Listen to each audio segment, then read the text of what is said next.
आदाब नाज़रीन, Z news में आपका खैर मकदम है।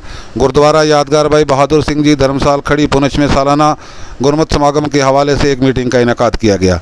यहाँ ये बात काबिल ज़िक्र है कि हर साल LOC पर चक्का बाग के करीब हिंदुस्तान पाकिस्तान सरहद पर एक अजीम शान समागम का एहतमाम किया जाता है। कोविड-19 वबाई अमराज की वजह से सूरत हाल को मद्देनज़र रखते हुए ग्रैंड समागम को मुलतवी कर दिया गया था। आगे देखिए हमारे नुमाइंदा जहांगीर अहमद की रिपोर्ट।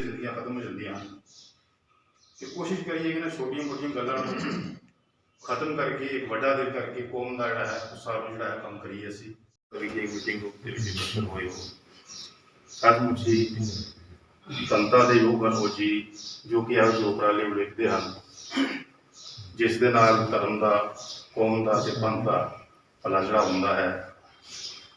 भाई साहब ने बड़ी सोहनी गल की कि इत्थे असी वितकरियां वटांदरियां छड़ के केवल एक मुद्दे के उत्ते चलना है और मुद्दा ही है कि समागम किस तरीके का करना है।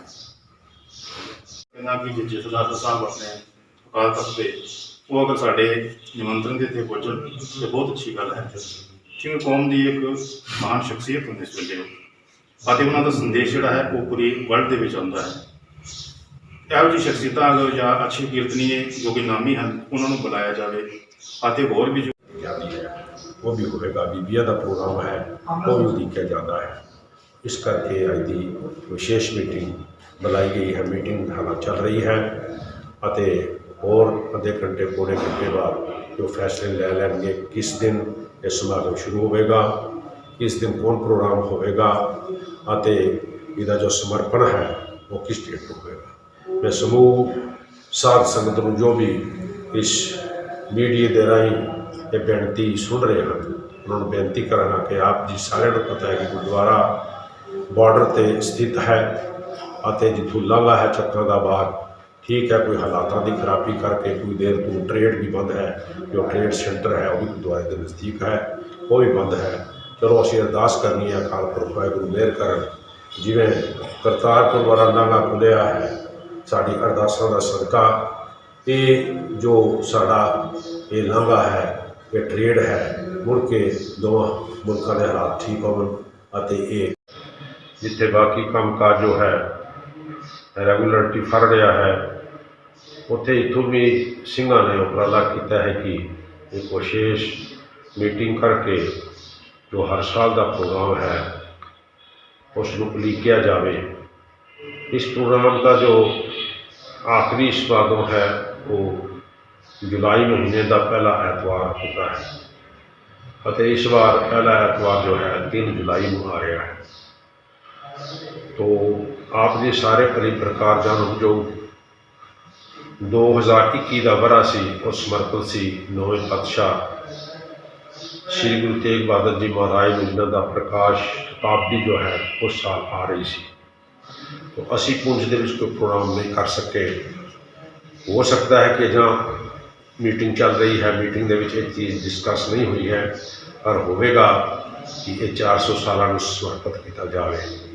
उहदे लई असी तकरीबन मई महीने दे उस पासे अपने भीड़ करते उस पासे आवे लंगर पानी की सेवा करे लंगर पानी का सिस्टम देखे।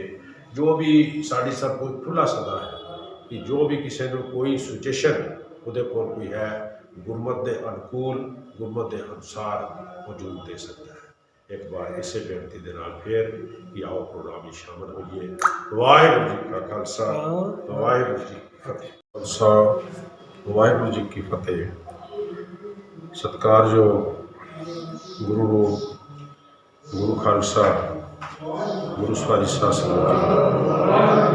जिमें आप जी भली प्रकार जानकार हो कि पुंछ की धरती ते गुरुद्वारा यादगार संत भाई बहादुर सिंह जी धर्मशाल खड़ी विखे हर साल गुरमत समागम कराए जाते हैं जो कि किसी खास शख्सियत को किसी साहस और आस को समर्पित किए जाते हैं। कोविड की करके 2019 तो बाद 2020 और 2021 के विच ये समागम उस पद्धर पर नहीं किए गए। हालांकि जो गुरु घर का रूटीन काम है वो चलता रहा और समागम जो ਹੁਣ ਉਹ ਨਹੀਂ ਹੋ ਸਕੇ ਪਾਬੰਦੀਆਂ ਕਰਕੇ ਅਤੇ ਹਾਲਾਤ